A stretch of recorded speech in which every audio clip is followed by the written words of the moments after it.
ইসলামী দলের পক্ষ থেকে ঐক্যবদ্ধ কর্মসূচি আছে। নবী প্রেমের জন্য লং মার্চ করতে হবে, শরীরে রক্ত দেওয়া লাগবে, করোনা দেওয়া লাগবে। কারা কারা রাজি আছে? আল্লাহু আকবার।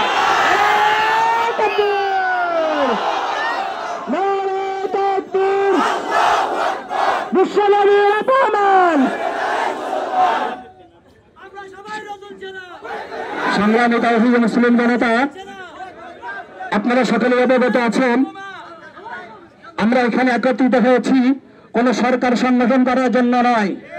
আমরা কোন রাজনৈতিক মঞ্চ তৈরি করি নাই, আমরা কাউকে সরকার বানানোর জন্য এখানে একত্রিত হই নাই।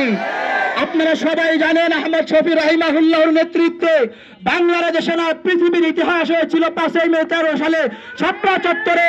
ওখানে উদ্দেশ্য একটাই ছিল আমার রাসূলকে অবমাননা করা। তাই আমরা আবারও জানাই দিতে চাই, হয়তো আহমদ শফি রহমাতুল্লাহি আলাইহি চলে গেছেন, জুনায়েদ বাবনগরী চলে গেছেন, হুসাইন আহমদ মাদানী চলে গেছেন, কিন্তু হুসাইন আহমদ মাদানী শাইখুল হাদিস আল্লামা আহমদ শফি রাহিমাহুল্লাহর সৈনিকরা এখনো বেঁচে আছে। প্রয়োজন হলে আমরা লক্ষ লক্ষ নয়, কোটি কোটি মুসলিম রাসূলের জন্য নিজের জীবনের তাজা রক্তগুলো বিলিয়ে দেব।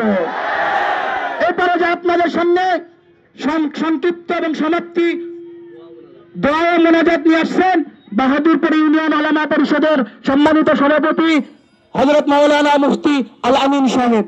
হযরত মাওলানা মুফতি আল আমিন সাহেব। আসসালামু আলাইকুম।